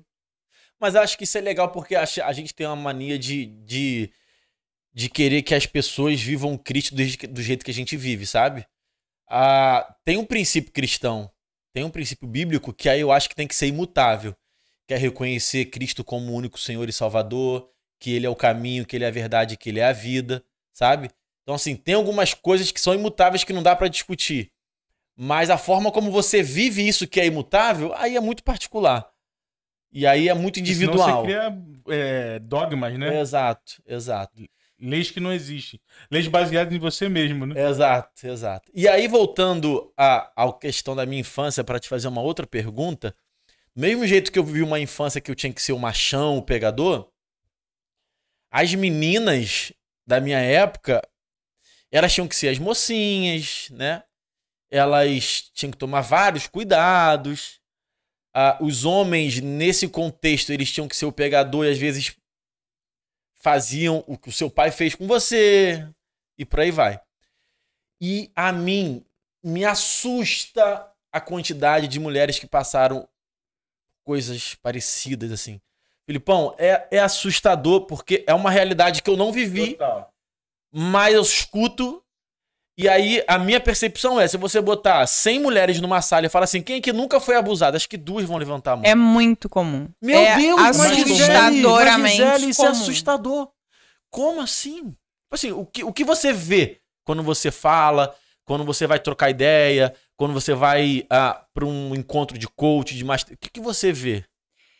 O percentual é muito alto. Quando isso não aconteceu nos lugares que são mais lesivos, que é dentro da família ou num ambiente próximo da família, amigos da família, ambiente de primos, tios, etc., aconteceu num consultório médico, num consultório odontológico. No esporte público. Na escola. Na escola. Outra coisa que eu acho que é importante falar, isso não acontece só com mulheres. É muito comum acontecer com homens. É muito comum. Real. E digo mais, o silêncio é muito maior. Muito maior. Até você tendo falado isso, eu me lembrei que na última palestra que eu dei, um menino que não conseguiu fazer o exercício de coaching que eu fiz com a turma, ele falou que tinha sido molestado aos 12 anos e tudo mais. E era nítida, assim, a dificuldade emocional dele, eu consigo enxergar no olhar, na posição, no comportamento, em tudo. Era nítido que ele tinha tido alguma mágoa muito grande, algum machucado muito grande ali naquela história. Só não sabia qual era. Mas, inclusive, com os homens também é muito comum, só que o tabu é muito maior. Principalmente quando esse rapaz que sofreu algum tipo de violação sexual na infância, ele se torna hétero na vida adulta. Ele tem preconceito com ele mesmo, achando que se ele falar que ele foi molestado, que vão achar que ele é gay. E não tem nada a ver. Muito pelo contrário, ele pode vir a machucar alguém no futuro se ele num relacionamento, ele carregar essa dor com ele. Então, se alguém que estiver ouvindo a gente aqui tiver vivido isso, procura ajuda. É isso. De qualquer caminho terapêutico que você se identifique, sabe? Ou procura um amigo, alguém que você tenha absoluta confiança, né? Absoluta mesmo. Porque é uma questão muito sensível. Então, uma pessoa que tenha maturidade, absoluta confiança para você contar. Nem que seja pra pessoa segurar a tua mão e te levar na terapia e ir junto com você. E essa coisa da violação sexual, essa coisa que você falou, que você aprendeu isso, é um tipo de violação sexual. Ser ensinado a ser um cara assim é uma violação. É que nem o pai que leva o filho no prostíbulo, na casa de massagem. O que era muito comum, né? Era comum, eu não fui porque minha mãe não deixou. Exatamente. E nem foi com meu pai, né? Essa história era com meu padrasto. A gente normaliza porque é heterossexual. A gente acha que o abuso ele vem de um pro homem, falando assim, no meu ponto de vista, o abuso, ele vai pro âmbito do homossexualismo. Ah, não, eu sofri abuso sexual homossexual. Não, mas o heterossexual também existe muito, porque é justamente a introdução de uma coisa que não é para o tempo que está sendo introduzido, né? Tanto no colégio, tanto na família, com os tios. Qual a tio que nos pegou na genitália do menino? Aqui é o homenzão, isso aqui é o homenzão da família. E isso é uma violação. Então a gente tem que ter cuidado para com isso, né? Para esse tipo de introdução. Eu acho né? que isso. Não sei se é a minha realidade que mudou ou se de fato a sociedade tem mudado. A minha percepção é que tem mudado. Mudou muito, com certeza. E muito é por esses papos aqui, por essas conversas. Exato, acesso à informação. Esse exercício de se comunicar, porque, por exemplo, uma pessoa que você teve uma troca, ela não falava isso com ninguém. Só sentiu a vontade de falar isso com ela. E só vai conseguir ter a habilidade de falar quando sentir. E a questão era normal. Por exemplo, eu vivi isso. O meu padrasto, ele queria me levar para um prostíbulo, para eu perder minha virgindade. E você tava amarradão. Normal. Eu normalizei aquilo. Sacou? Por que normalizado pro homem e não pra... Exato, mas independente, não era pra ser normal, sacou? Sim, sim. Quando eu saía com o meu ex-padrasto, falo padrasto, na verdade ele é ex-padrasto, né? Quando eu saía com ele viu uma mulher na rua, Gisele, ele me ensinava a mexer com a mulher.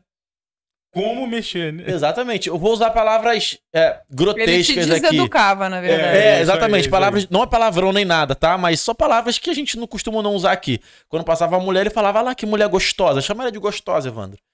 Aí eu tinha que falar, gostosa. Coisas do tipo. Quantos anos isso? Ah, mano, eu acho que eu devia ter 10 anos. 9, bem criança, 10, bem criança. 8, por aí. A questão do prostíbulo já era um pouquinho mais velho. Talvez eu tivesse 12, 13. Nesse caminho aí da deseducação que vocês estão falando, existe também a deseducação da reação. Quando a pessoa fala, comunica, conta que alguma coisa não está sendo satisfatória, ou está sendo além do que ela gostaria, ou está sendo uma violência sexual ou não, uma introdução adiantada da sexualidade, ela não costuma ver retorno desse pedido de ajuda. Ela pede ajuda às vezes para mãe, para tia, para avó, que tem aquele preconceito, que quer ocultar o problema da família e tudo mais, e ela não vê resposta. E quando você aprende que você reagindo, você não tem uma resposta e não é ajudado nem apoiado, você aprende a inércia, a não reagir. E aí sabe o que acontece a partir disso? Essa mulher que já sofreu violência na infância, dentro de casa ou fora de casa, esse rapaz, seja ele qual for, ele vai aprender a ser reativo com qualquer tipo de aproximação sexual indesejada ao longo da vida toda. Então, mas por que ela não fez nada? Por que ela não reagiu? Por que ela não impediu esse assédio? Até dentro do trabalho, depois, essa mesma pessoa vai acabar sendo irreativa diante de uma situação, porque ela aprendeu que a reação dela, quando criança, não é efetiva, não tem resultado e não consegue impedir a violência. Então, muito pelo contrário, se torna inerte. Isso aconteceu muitas vezes comigo na vida adulta. De eu ser assediada em contextos totalmente inapropriados e eu não consegui reagir. Caramba. E eu não sabia porque eu ficava simplesmente paralisada. Congelamento. E eu, gente, eu sou uma mulher de 1,80 m, eu poderia reagir a muita coisa, né? Pô. E eu não conseguia. Assim, cala sua boca aí, pô. Só a mãozada. Já era. Instruída e com força física mesmo. Teve muita coisa que eu não reagi na vida adulta, assédio, porque eu não conseguia. Tinha um bloqueio emocional pra isso, porque eu aprendi isso antes. Então, tanto em homens quanto mulheres, isso acontece muito. E faz parte do processo de deseducação desse lar disfuncional onde o abuso acontece. Foi outra coisa que eu aprendi. Isso é muito bom a gente trazer aqui esse tipo de conversa, porque isso é libertador para várias pessoas que estão assistindo hoje. Se você tem esse tipo de problema ou quer desabafar com alguém, procure ajuda. E normalmente eu acho que na igreja é o lugar mais apropriado assim.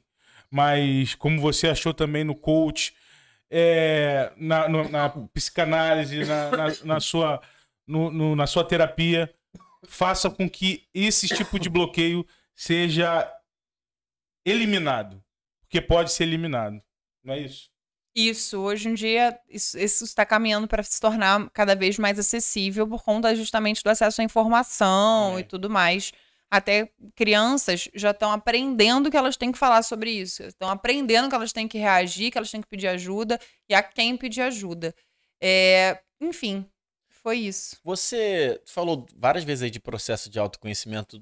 Você tá bem hoje? Você tá bem com você mesmo? Com Eu tô melhor, mas o processo de autoconhecimento, ele não acaba, né? Ele não acaba. Sempre tem alguma questão para melhorar. É isso. O que ainda falta pra mim é essa questão do conjugal e da família que eu quero construir, que é o meu grande sonho, que eu acho que eu só vou ter sucesso na vida, êxito total, quando eu conseguir construir minha família. Mas eu tenho fé que eu vou conseguir, como diz a Jaque, Deus é Deus de já, eu vou conseguir logo.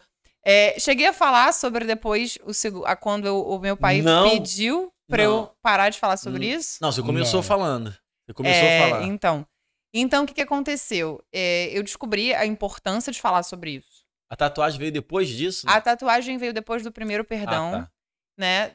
Que eu já sabia que eu ia ter que continuar perdoando. Inclusive, a gente aprende que o lado direito ele tá representando a simbólica materna e o lado feminino, e o lado esquerdo é a simbólica paterna, o lado masculino. Então, eu tatuei o 70 × 7 no lado justamente paterno, da simbólica masculina, né? E para sempre lembrar que eu sabia que essa dor ela ia voltar, que essa mágoa ela ia voltar de alguma forma, que as minhas expectativas não seriam atendidas. A minha expectativa daquele pai idealizado da infância nunca vai ser correspondida, né? Eu preciso entender que essa expectativa do pai da infância não vai ser correspondida nunca e que isso vai fazer com que eu sinta essa dor outra vez. E aí o que aconteceu? Meu pai, sabendo que eu estava falando sobre isso em alguns canais de divulgação, me procurou e me pediu para parar de falar sobre isso. E isso, ou falar como se isso não fosse uma verdade, como se fosse mentira. Não fale mais sobre isso. Isso mostra a parte dele também de alguém que não... Assim, não quero que as pessoas saibam o que eu fiz, né? Assim, eu tenho minha história, eu tenho... Um dos maiores motivos dele ter brigado tanto tempo na justiça é que isso prejudicava a reputação dele, né? E é importante também que as pessoas se conscientizem disso. O pedófilo, ele não é uma pessoa... com cara de maluco que sai na rua que você consegue identificar. Ele é uma pessoa aparentemente normal.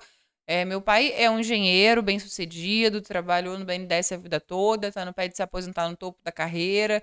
Então, as pessoas olhavam para ele e achavam que era um cidadão à prova de qualquer suspeita. E não é por aí.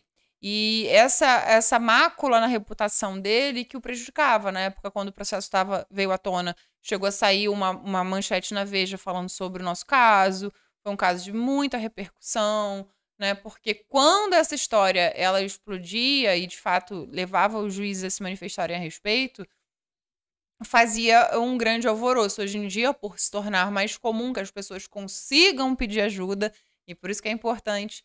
Cada vez mais existe um caminho natural para a solução do problema, que na época não existia. Então, ele me pediu para parar de falar sobre isso ou falar como se isso fosse uma mentira. Que na justiça não ficou provado no final das contas, então ele não queria que eu falasse. E por conta de eu ter entendido e aprendido ao longo de todo esse processo a importância das pessoas ouvirem de outras pessoas que viveram a experiência, que é possível ressignificar essa história, eu não posso me calar. Faz bem pra mim e faz bem pra muita gente, sabe? O que a gente tá fazendo aqui agora, e mais uma vez eu agradeço a vocês pelo espaço, tá ajudando muita gente, eu tenho certeza disso. Muitas pessoas já me procuraram pra falar sobre isso. A própria Jaque, a gente teve, quando a gente se conheceu, eu contei a história pra muitas pessoas na turma e tudo mais, ela tava comigo. Muitas pessoas na turma me procuraram depois pra falar assim, nossa, ainda bem que você falou sobre isso. Na turma que a gente se conheceu de coaching. Porque eu também passei por isso. E várias outras vieram falando assim, eu não sabia o que fazer, eu nunca contei pra ninguém. E assim por diante. Então, é muito importante falar. Eu só te admiro, porque é muito forte difícil. Demais. É forte. Agora, deixa eu fazer uma pergunta e a dúvida, de verdade. A decisão de você voltar a conviver com seu pai, isso tem relação com perdão também? Dá pra perdoar sem precisar conviver, não dá? Dá pra perdoar sem voltar a conviver. Não é necessário que a gente faça essa reaproximação. eu quis, porque, em primeiro lugar, eu comecei a me ver como igual. Aham. E isso me fez não mais vê-lo como um vilão, mas vê-lo como alguém com defeitos tanto quanto eu, graves ou não. Eu também tenho defeitos graves, eu também machuco as pessoas de maneira grave, então me fez enxergar isso. E eu comecei a ver. É tão natural, quando a gente perdoa de verdade, que a gente conviva com aquela pessoa como uma pessoa igual e queira. Eu quis experienciar ter o pai que eu não tive na infância, né? Mas não é necessário, não. Eu quis e, infelizmente, isso não tive continuidade nessa convivência. Tive essa expectativa frustrada. E agora eu tô vivendo um novo processo, que é para perdoar essa nova etapa, né? Eu posso dizer que até o capítulo de 2019, 2018, 2019, eu tinha conseguido perdoar 100%. Agora talvez eu esteja aí nos 85% desses últimos anos, dessa expectativa frustrada. Digerindo isso tudo. Eu até conversei contigo, né, Evandro, dizendo que eu estava nesse processo outra vez, desse novo capítulo que precisa ser perdoado. Mas eu sinto que eu tô conseguindo, que eu tô tendo êxito nisso outra vez, que eu tô conseguindo e que eu vou voltar a dizer isso nos olhos do meu pai. Olha, eu te perdoei por isso também. E me sinto à vontade de dizer, sabe?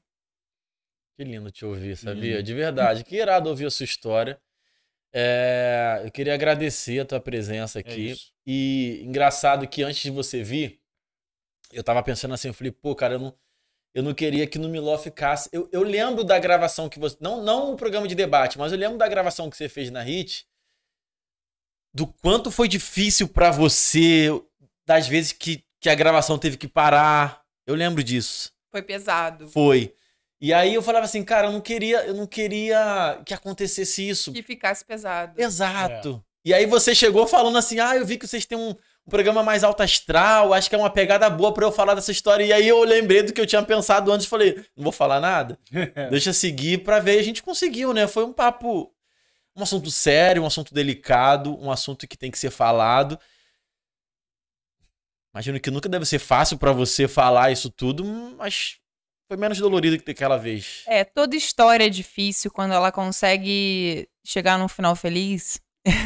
Eu acho que ela se torna leve, né? Quando a gente assiste um filme, a gente tem fases do filme que elas são mais, né, conturbadas, que a gente chora, que a gente se arrepia, que a gente fica assustado, mas depois a gente vê que valeu a pena aquela trajetória. E aqui a gente conseguiu trazer isso, né? A importância do perdão para que a gente consiga chegar nesse momento de leveza, porque é exatamente essa sensação de quem perdoa. Fica leve. É por isso que eu consigo falar, por isso que eu consigo contar a história. Antes não. E quanto mais tempo e mais profundo esse perdão se torna, mais leve vai ficando. É isso. Lindo. Quando você casar e tiver seu filho, você alcançar a sua plenitude, seu filho tiver um pouquinho maior, já que tu conseguir sair de casa, você vem aqui pra gente finalizar a história. Eu vou contar essa... Obrigado pela presença, tá? De verdade. Eu que agradeço. Quando acabar, eu vou levantar e vou te dar um abraço. Muito obrigado. Muito obrigado. Foi um prazer enorme. Galera de casa aí, obrigado pela companhia. Um tapa na cara. Porque às vezes a gente tem dificuldade de perdoar quem tá devendo R$10 pra gente, né? Uou! Às vezes a gente tem dificuldade de perdoar quem marcou um compromisso e não foi. E a gente toma um tapa na cara, né, Filipão? E a gente vai aprendendo. E a gente vai evoluindo. E vendo que ter relacionamento com Cristo, meu amigo, é outro nível, outra parada. Outra parada. E só pro culto domingo é mole, tá bom? É molezinha. Porque levantar a mão no louvor, fechar o olhinho e ficar cantando é a parte mais fácil que tem. Tem coisas mais profundas, águas mais profundas, né? Isso aí. Então é isso. Obrigado pela presença. Valeu, galera. Tamo junto. Não esqueça de se inscrever no canal, né, Filipão? Isso aí. Se inscreva no canal, ative o sininho, compartilha esse vídeo aí para maior número de pessoas. Vamos colocar um número? 10 pessoas aí. Cada pessoa que estiver assistindo, WhatsApp, mandar no pra seu Instagram, no seu Facebook, vai lá e compartilha. Valeu? É isso, galera. Tamo junto. Valeu. Valeu. Opa, calma aí, que o programa acabou. Calma. Mas não acabou ainda. Não acabou. Não acabou. Tem um finalzinho aqui. Tem uma coisa muito importante a ser dita. A Gisele tá se colocando disponível pra você. Isso aí. Caso você tenha passado por algo parecido e queira abrir seu coração pra alguém, não é isso, Gisele? Isso aí. Como eu contei pra vocês, o meu processo de autoconhecimento começou com coaching e eu hoje trabalho com coaching. É uma parte secundária, inclusive faço isso voluntariamente para pessoas que não podem pagar, pessoas carentes, e faço profissionalmente também. Então, se você se identificou com essa história, passou por Muito dores bom. semelhantes, se precisa de ajuda, eu vou pedir para o Evandro colocar na legenda do vídeo os meus contatos, me procura, que eu vou ver como eu posso ajudar você. Se eu não puder fazer isso pessoalmente, eu vou saber encaminhar para alguém. E se eu puder, você pode contar comigo, porque isso faz parte do meu propósito de vida, realmente contribuir com pessoas que tenham histórias, dores semelhantes às minhas. Um grande abraço.